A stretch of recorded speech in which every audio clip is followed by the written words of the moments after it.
تو کیا دنیا واقعی ایک نئے عالمی تنازع کی طرف بڑھ رہی ہے؟ اور کیا ایران اس سب کے مرکز میں ہو سکتا ہے؟ آج ہم جس مضمون کا تجزیہ کر رہے ہیں وہ کچھ ایسا ہی دعویٰ کرتا ہے۔ آئیے گہرائی میں جا کر دیکھتے ہیں کہ مصنف عالمی تنازع اور ایران کا محاصرہ میں کیا دلائل پیش کرتا ہے۔ تو چلیں سیدھا مدعے کی بات کرتے ہیں۔ مضمون کا آغاز ہی اس چونکا دینے والے دعوے سے ہوتا ہے کہ 2026 عالمی جنگ کی تیاری کا سال ہے۔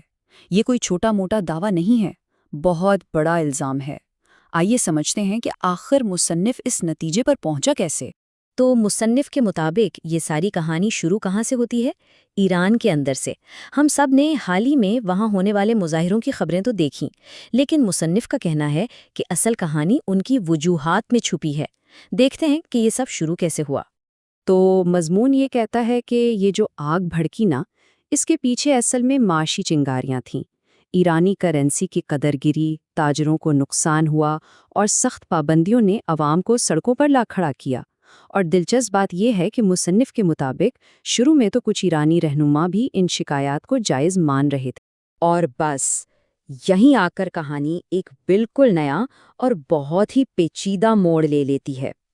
مصنف ہم سے یہ سوال کرتا ہے، کیا یہ صرف ایک اندرونی مسئلہ تھا یا پھر پردے کے پیچھے سے کوئی اور ڈوریاں ہلا رہا تھا؟ ٹھیک ہے، تو بیرونی سازش کا دعویٰ تو ہو گیا، لیکن ثبوت کہاں ہے؟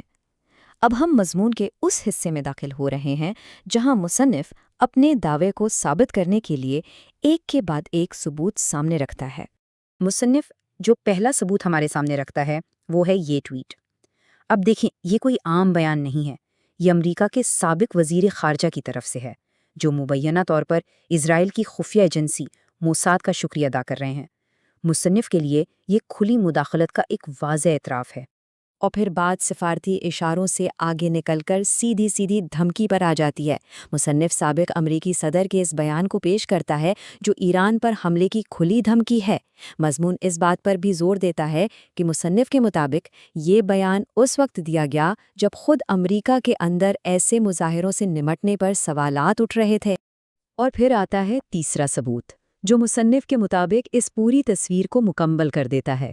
یہ اپیل ایران کے آخری بادشاہ کے بیٹے رضا پہلوی کی طرف سے آئی، جو امریکہ سے ایرانی عوام کے حقوق کے نام پر فوجی مداخلت کا مطالبہ کر رہے تھے۔ مصنف کے نزدیک یہ اس بات کا ثبوت ہے کہ یہ حکومت کی تبدیلی کی ایک باقاعدہ غیر ملکی حمایت یافتہ مہم تھی۔ اب مصنف ہمیں ایران سے باہر نکال کر پوری تصویر یعنی بگر پکچر دکھاتا ہے۔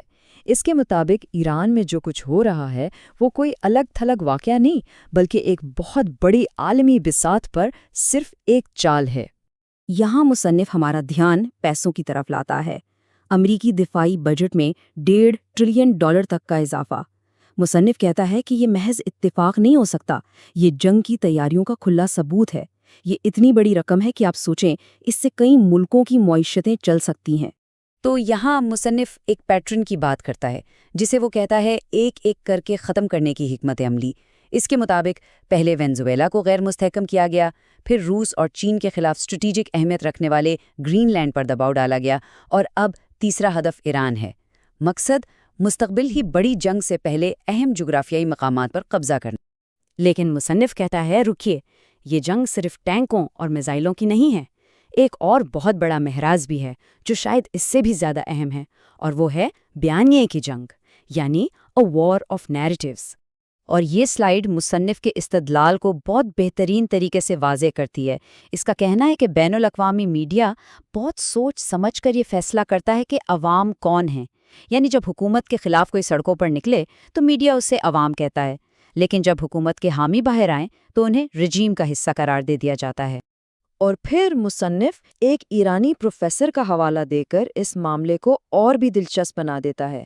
ان کے مطابق ایران کی اندرونی حزب اختلاف بھی حکومتی پالیسیوں کے خلاف ہوتے ہوئے کسی بھی قسم کی غیر ملکی سازش کا حصہ بننے سے صاف انکار کرتی ہے۔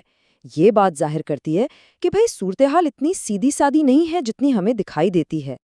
اب ہم پہنچتے ہیں مصنف کے تجزیے کے سب سے اہم اور شاید سب سے دھماکہ خیز نتیجے پر۔ آخر اس سب کے پیچھے اصل مقصد کیا ہے؟ اصل میں داؤ پر لگا کیا ہے؟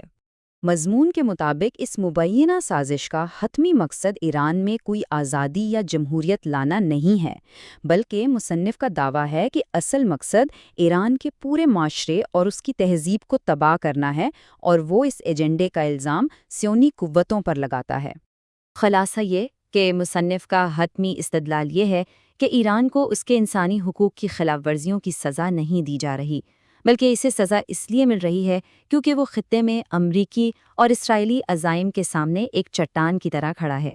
ہم اس تجزیے کو اسی آخری غور طلب سوال کے ساتھ ختم کرتے ہیں، جب معلومات خود ایک ہتھیار بن جائے تو پھر سچ اور پروپیگنڈے میں فرق کیسے کیا جائے؟ یہ وہ سوال ہے جو مصنف ہم سب کے لیے